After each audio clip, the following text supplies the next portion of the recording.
Dinurog mga kababayan ng pinong-pino ng ating Pangulong Bongbong Marcos si Digong at yung mga kandidato ng PDP Laban. Pinulbos po ng pinong-pino sa kick-off rally ng Alyansa para sa Bagong Pilipinas na ginawa doon sa Lawag City, sa province siyempre nila, mga kababayan sa Camarines Norte. At si Amy Marcos, wala sang choice, kundi magbalik loob.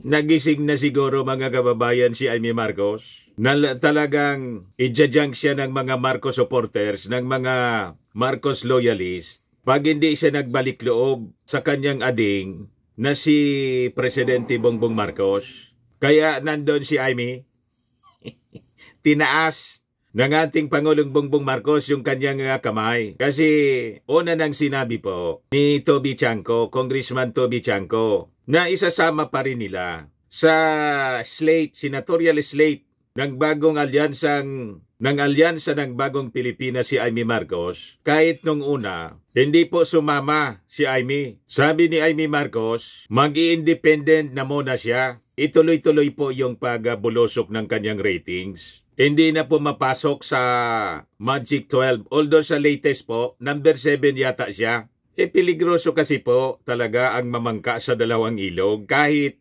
deny mga kababayan si Amy Marcos na hindi man daw siya na mamangka sa dalawang ilog.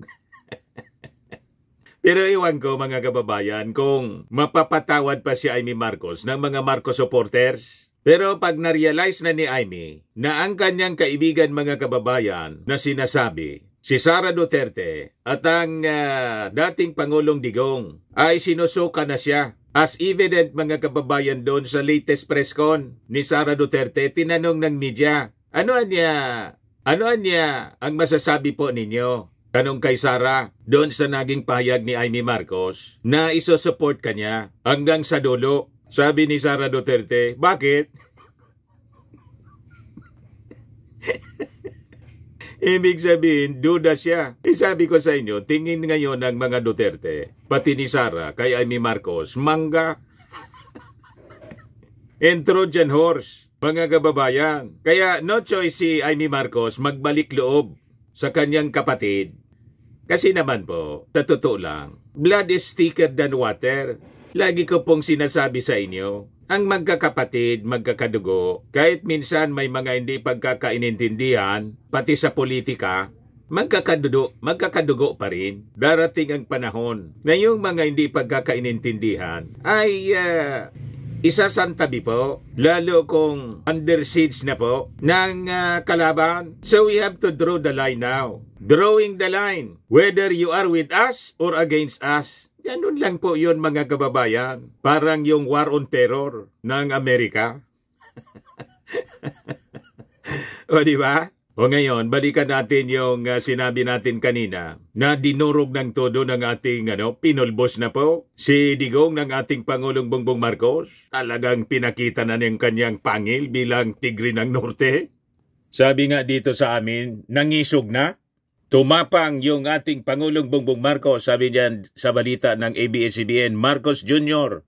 takes jabs at Duterte and pitch for admin senatorial bets. Sabi ng ating Pangulo, do we find anya for a leadership who wants Philippines to be Chinese province? Matatalim po yung mga pananalita sa speech ng ating Pangulo sa kick-off rally ng Alyansa ng Bagong Pilipinas. Sabi ng ating Pangulo, babalik ba tayo sa nakaraan na ibinubugaw ang ating bayan bilang isang sugalan ng mga dayuhan? Nais ba nating bumalik sa landas na umaapaw sa dugo ng mga inosenteng mga bata na inagaw sa kanilang mga ina, tinuha sa kanilang mga tahanan at inagaw ang kanilang kinabukasan? Walang magnanais na Pilipino na mabalik tayo sa ganyang klasing pagpapatakbo. Matapang na banat ng ating Pangulong Bongbong Marcos sa kanyang speech sa kick-off rally ng kanyang mga kandidato sa pagkasenador. Sabi pa ng ating Pangulong Bongbong Marcos na klaradong patama sa mga kandidato ni Digong.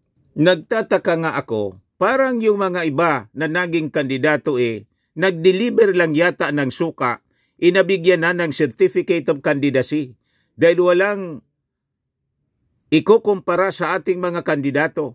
Kung iambing natin sa mga napulot nila ang ticket natin mula sa Senado hanggang sa Sangguniang Bayan ay mga leader na subok sa serbisyo, magandang record na pwedeng ipagmalaki kahit kanino. Madaling sabi, mga kababayan, sa description ng ating Pangulo, nautusan lang na bumili ng suka, naging kandidato na para senador.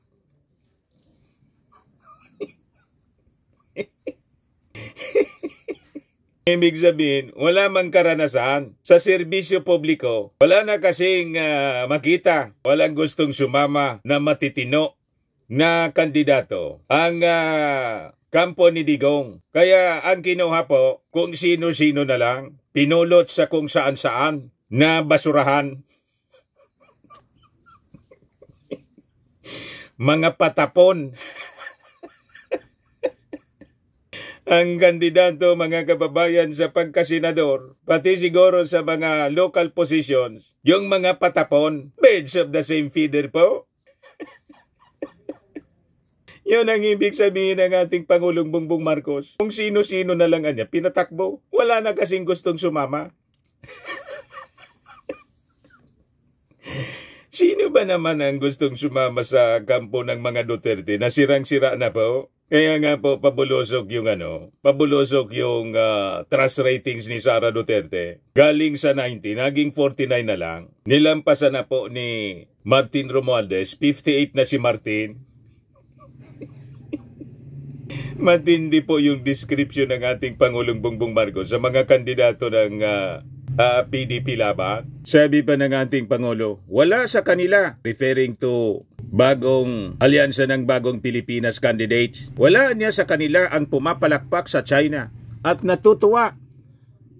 Natutuwa pa kapag tayo ay binubumba ng tubig, tinatamaan ang ating mga Coast Guard, hinaharang ang ating mga mangingisda, ninanakaw ang kanilang mga huli at bukod pa roon ay inaagaw pa ang mga isla natin para maging bahagi ng kanilang bansa.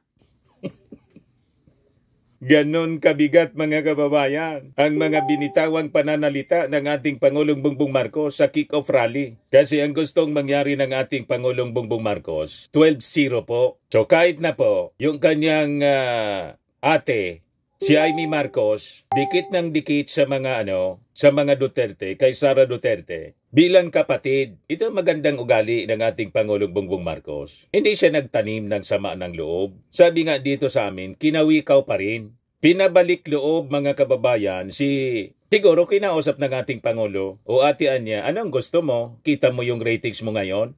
Nasa number 14 ka na? Pag hindi ka niya bumalik, at sumama sa kampanya ng administration slate, malamang sa malamang, tamaan niya ang sinasabi ng mga vloggers natin, lalo na si Mr. Maravillas. Makikita niya, Mr. Maravillas, nanonood sa iyo yung ating Pangulo. Kaya nga pa ako in-invite, mga kababayan, noong kumandidato ang ating Pangulo sa pagka-presidente. In-invite ako po. Nagpa-invite sa akin si Mrs. Imelda Romualdez Marcos. Inutusan hindi pa siya Assistant Secretary ng DILG, si Madam Beth De Leon, Lopez De Leon. In-invite kami ni Mrs. sa Manila. Kasi napanood ni BBM yung ating programa, yung ating mga videos, pati ni Mrs. Marcos, Imelda Marcos. So, I assume, bago napanood yung mga commentaries natin, analysis, tamaan niya yung sinasabi, pag hindi, talagang matatalo. Hindi magbalik loob. Pero tingnan natin, mga kababayan. Kasi sabi nga, walang choice naman si Amy Marcos. Hindi siya mag-attend doon. Susumpa siya ng Ilocos Norte. Lugar niya yon. Ang gobernador doon, yung kanyang anak. Pagkatapos, ginawa yung kick-off rally ng partido, ng alyansa, wala siya. So tingnan natin kung sa mga susunod, mga kababayan, na mga sorties ng ang alyansa ng bagong Pilipinas, kung kasama si Amy o sasama si Amy. Pag kasama lagi si Amy, mga kababayan, sa mga campaign sorties, ibig sabihin talagang inabando na, mga kababayan, ni Amy Marcos si Sara Duterte. Kasi si Sara Duterte, unang-una, wala na ring tiwala sa kanya. So ano pa? Di ba? At hindi siya makakakuha ng boto sa mga DDS. Isinumpa na rin siya ng mga DDS. Matagal na. Ang tawag sa kanya, mangga. So panahon na pumosisyon siya talaga. It's either you are with us or against us. Pag mamamangka pa si Aimee sa dalawang ilog, talaga siyang malulunod mga kababayan, malamang matalo. Di ba, mga kababayan? Kaya sabi ng ating Pangulo, tingnan ninyo po ang record ng ating mga kandidato. Wala sa kanila ang may bahid ng dugo dahil sa tukhang. Wala sa kanila ang kasabwat sa pagbulsa ng mga sakusakong pera. Pinagsamantalahan ang krisis ng pandemya. Pinabayaan ang ating mga kababayan na magkasakit at mamatay. Wala sa kanila ang mga pumapalakpak sa China at natutuwa sa pagtayo. Kapag tayo ay binubumba ng tubig, tinatamaan ang ating mga Coast Guard, hinaharang ang ating mga mangingisda, ninanakaw ang kanilang mga huli at bukod pa roon ay inagaw pa ang mga isla natin para maging bahagi ng kanilang bansa. Solid po yung yung mga binitawang mga pananalita ng ating Pangulong Bongbong Marcos. Durog na durog po si Digong at ang kanyang mga kandidato sa PDP laban ng China. Talagang lumabas na yung pangil ng ating Pangulong Bongbong Marcos ng Tigre ng Norte. All out war na po ito, mga kababayan. O ito po ang sabi ng ating Pangulo. Tignan niyo po ang record ng ating mga kandidato. Wala sa kanila ang may bahid ng dugo dahil sa tukhang. Wala sa kanilang kasabwat sa pagbulsa ng sako-sakong pera, pinagsamantalahan ang krisis ng pandemya, pinabayaan ang ating mga kababayan na magkasakit at mamatay. Wala sa kanila ang mga pumapalakpak sa China at natutuwa pa kapag tayo ay binobomba ng tubig. Tinatamaan ang ating mga Coast Guard, hinaharang ang ating mga mangingisda, ninanakaw ang kanilang huli. At bukod pa ron ay inaagaw pa ang mga isla natin para maging bahagi ng kanilang bansa. Solid yung tama mga kababayan. Parang tumahok missile yung pinalipad ng ating Pangulong Bongbong Marcos papuntang Davao. Durog na durog po si Digong at yung mga kandidato niya. Kaya all smile si Super Ate. Nasa center stage si Super Ate po. Ayan po. Sana talagang tuluyan ng nagbalik loob mga kababayan si Super Ate. Pag hindi, ito mga kababayan ang pinakang masakit na magiging experience niya sa politika. Ang i-junk ng mismong mga supporters niya, mga Marcos loyalist.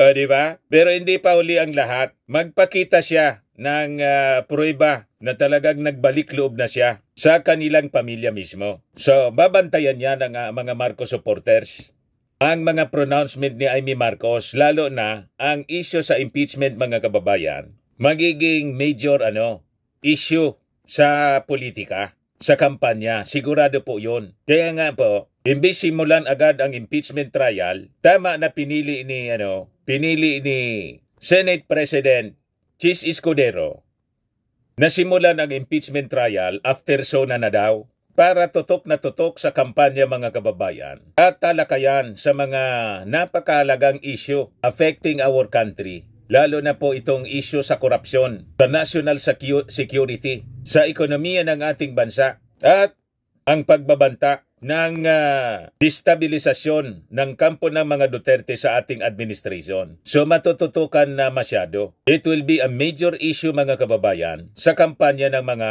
kandidato, lalo na ng administration slate na mismong yung ating Pangulong Bongbong Marcos ang mangunguna po sa kampanya, ensuring na walang makakasingit po. 12-0 ang objective mga kababayan ng ating Pangulong Bongbong Marcos. Lahat mananalo. Ayan po, si Aimee Marcos. Yan ang bagong Pilipinas. Kompleto yung slate. Yan o.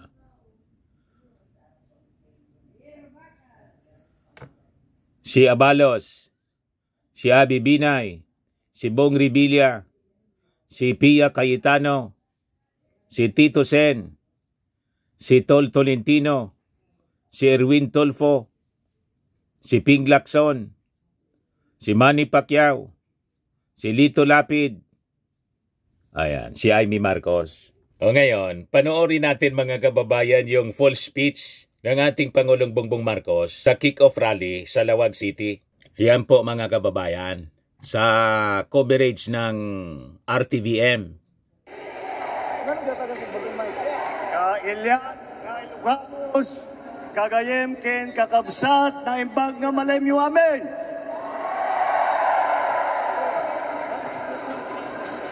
Nagtugaw kayo, Apo.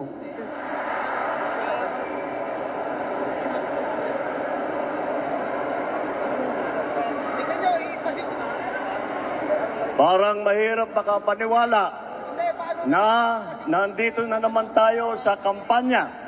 Napakabilis ng panahon, napakabilis ng pagdaan ng 3 taon na akala natin ay magiging mas matagal. Ngunit nandito nga tayo sa darating na halalan sa Mayo. At sinimulan po natin ang aming national campaign kagaya ng dati dito po sa ating minamahal na lalawigan ng Ilocos Norte. Andito po ang aming ipinagmamalaki na mga kandidato para sa Senado.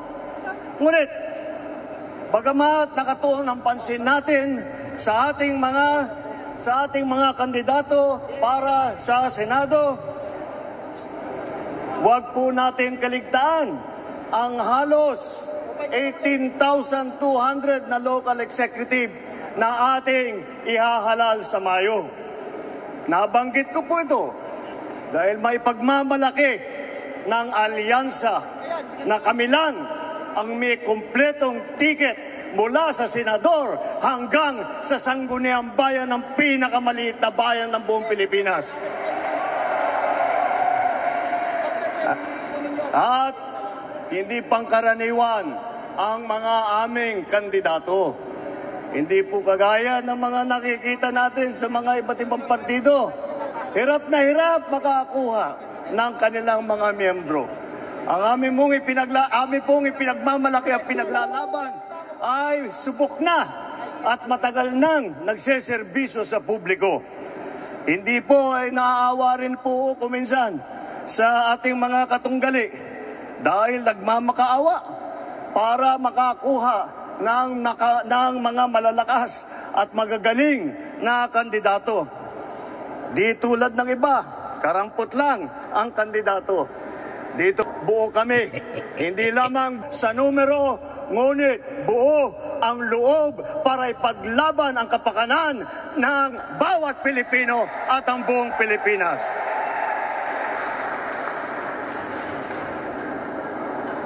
Kaya naman, nagtataka nga ako, parang yung mga iba na naging kandidato, nag-deliver lang yata ng suka, nabigyan na ng certificate of candidacy. Wala naman natin, wala para sa ating mga kandidato.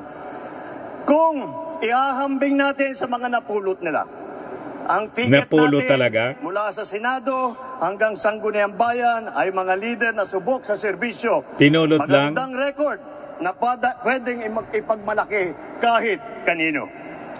Kung kilatisin natin ang isa-isa, napakatingkad ng ating kakayahan, ng kanilang kakayahan at ang mga pambato para sa pagbabago.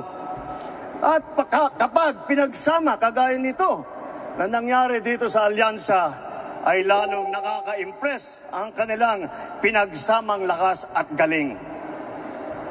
8 po sa ating mga kandidato ay veteranong senador. Palitan ko na lang, matagal ng senador kasi pag veterano baka akalain nilang hindi lang luma kundi matanda. Andito po ang ating mga senador, Senator Cayetano, Senator Lacson, Senator Lapid, Senator Marcos, Senator Pacquiao, Senator Revilla, Senator Soto, Senator Tolentino. Pagpasok po sa Senado ng mga re-electionist sa Senado ay wala na pong OJT Hindi na mag-aaral. Alam nila ang trabaho. Alam na nila ang pangangailangan ng Pilipino. Alam na nila ang gagawin nila upang gawin at idala sa ating mga kababayan ang kanilang pangangailangan. 7 naman ay nanggaling naman sa Kongreso na subok sa batasan. Andyan po ang mga Congressman Abalos, Congressman Binay, Congressman Cayetano, Congressman Marcos, Congressman Pacquiao, Congressman Tulfo, Congressman Villar. Kitang-kita po naman natin na ito lahat ay sanay na sanay, subok na subok at matagal nang nagpapakita ng galing. Hindi na bagito sa pagpanday ng mga batas. 4 ang nagsilbi sa kabinete. Humawak ng cabinet rank na posisyon. Si Abalos, DILG Secretary. Si Tulfo, nag-DSWD Secretary. Lacson, ng Yolanda Rehabilitation Commission. Tolentino, siyang namuno ng MMDA. Ngunit, sa kanilang katungkulan, ay hindi lang po sila parelax-relax. Tingnan nyo po ang kanilang mga record at makikita po ninyo na sila ay nakagawa ng magandang pagbubuti para sa kanilang mga kagawaran. Alam nila ang government work galing sa kabinete. Hindi lang dada, pero gawa ang kanilang ipinapakita. They are not here to oppose. They are here to propose. 3 ang naging gobernador ng malalaking probinsya. Alam nyo na, Manang Aimee, dito sa atin, sa Ilocos Norte. Ayun, si Manang Aimee. Governor Lito Lapid ng Pampanga. At ang Governor Revilla ng Cavite Full smile si Manang Aimee. Bukod pa ron, kasama nila ang 3 naging city mayor. Abi Binay ng Makati, Tolentino ng Tagaytay, Abalos ng Mandaluyong. At huwag natin kalimutan na si Tito Sen, Senator Soto ay naging Vice Mayor din ng Quezon City. Hindi rin po tayo nagkukulang sa boses ng kababaihan at maglalaban para sa karapatan ng ating kababaihan dahil 4 sa ating mga kandidato ay babae, pero itong mga babaeng ito ay palagay ko, mas matatapang pa ito kaysa sa mga lalaki na nandito ngayon. Mga abogado naman, 4 din. 4 ang abogado natin: Abalos, Binay, Cayetano, Tolentino. Si Aimee nag-aaral din sa law school. At pinagtatalunan lang nila kung sino daw ang pinakamagaling at sino nanggaling sa pinakamagandang eskwelahan. Ngunit lahat yan ay magaling, lahat yan ay matalino, lahat yan ay ginamit na ang kanilang kakayahan upang pagandahin ang Pilipinas. Kung itatanong naman natin, sila ba ay isa lang ang pinanggalingan? Tiga Maynila lang ba lahat? Tiga Luzon ba lahat? Hindi po. Dahil pagdating sa geographical representation, 2 ang taga Mindanao. Si Manny Pacquiao ng Bukidnon, Sarangani at saka Jensan.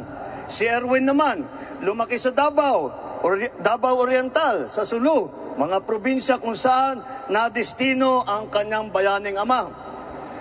Ang unang Vicente Soto ay naging senador na tiga Cebu. Ang nanay naman namin ni Aimee, alam nyo naman, 100% waray. Alam naman natin pati na ang lolo ni Camille ay galing sa Iloilo. Yan po ang ating ipagmamalaki.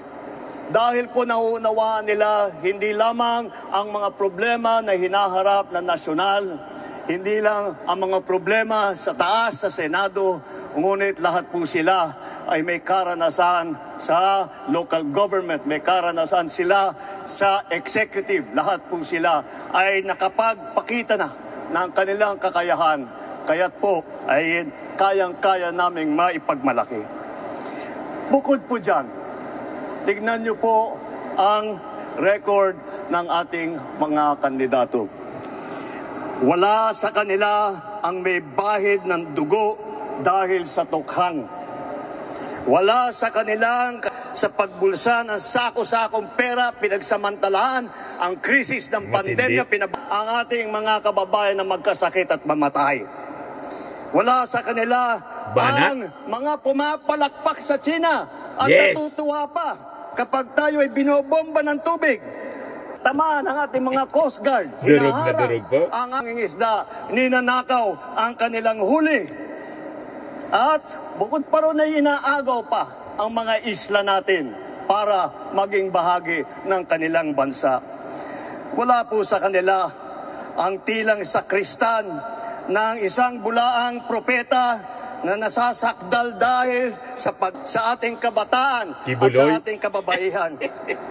Sa kanila ang tagataguyod ng pugad ng krimen, ng sentro ng paglalapastangan ng mga kababaihan na mga pogo.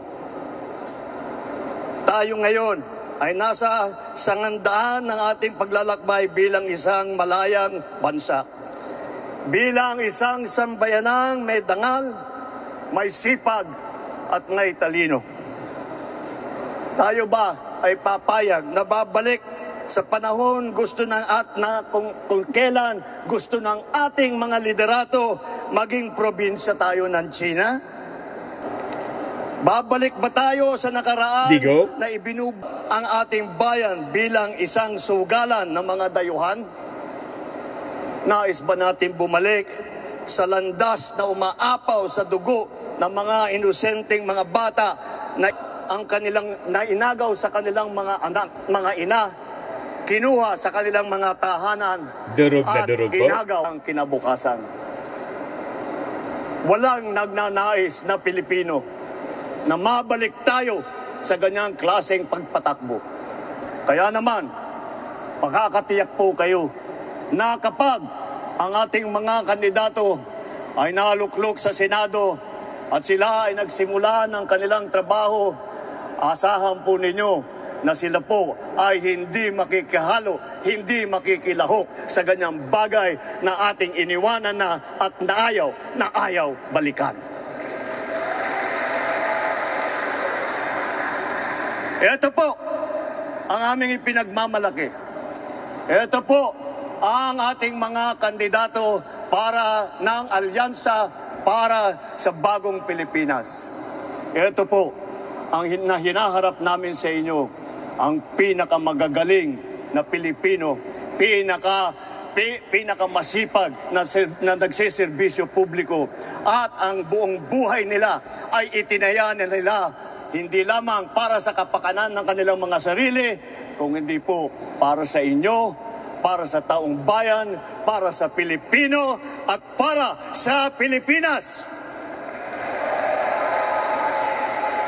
Kaya, sa darating na Mayo po, huwag nyo na pong tignan ang mga ibang mga pangalan. I-shade nyo na po lahat po itong nandito na nasa harap ninyo at gawing nating 12-0 ang ating resulta sa Senado. Nang sa ganon, matitiyak natin ang kinabukasan ng ating minamahal na Pilipinas. Mabuhay ang alyansa! Mabuhay ang bagong Pilipinas! Mabuhay tayong lahat! Maraming salam, Diyos Tek, di na kada kayo aming Isang pinagtibay ng pangarap at Yan, lumapit si Aimee kay President Bongbong Marcos. Sabay taas ng kamay, mga kababayan. Ayun, o di ba? O di ano niya, Mr. Maravillas, ang dapat natin gawin? Observe natin si Aimee Marcos. Pag nakikisawsaw pa siya sa issue ng impeachment at may mga pronouncement siya na ilalaban niya hanggang dulo si Sara Duterte, hindi na siya makakatikim ng boto galing sa ating mga mamamayang Pilipino. Pero kung halimbawa si Aimee Marcos, conditional siya Si Amy Marcos, mga kababayan, finally nagbalik loob na sa kanyang kapatid at poposisyon na siya, mga kababayan, talaga sa lahat ng ipinaglalaban ng administrasyon. Then, pwede natin na bigyan ng second chance si Amy Marcos. Di ba? So, under observation, mga kababayan, kung paano mag-behave sa kampanya si Amy Marcos. Kung sasama na siya sa lahat ng sorties o mamamangka pa rin siya sa dalawang ilog. Tama po, mga kababayan? Itong ating programa, mga kababayan, atid sa inyo nitong ating mga sponsors. Fairmax Firming and Lifting Cream. Pinapay po sa mga pulses in affected area. Mainam po ito sa mga pains at paninigas ng mga kaso-kasuan. Ito sa mukha naman yung application, anti-aging, Automax po siya. Ito ay Glow Zero, mga kababayan. Whitening po siya. Made in South Korea. Ito naman po, Nengxia Red Mix Fruit Drink. Gawa po siya sa goji berry. May anti-cancer properties po siya. At sa mga nagana po ng malinis and spacious fitness gym, pumunta lang po kayo sa aming Colossal Fitness Gym. May Grab Car Rental din po kami. At bills payment po sa aming office. At saka sa mga mahilig po sa mga imported bags, manood po kayo sa live selling ni Madam Aileen Rosales sa kanyang Aileen Closet po. Pati mga shoes, ito yung kanya po. Ito yung kanyang page. Kita ninyo, napakagandang mga online selling po siya. Si Madam Aileen Rosales. Cellphone number niya po, 773-798-7816. Ayos pa.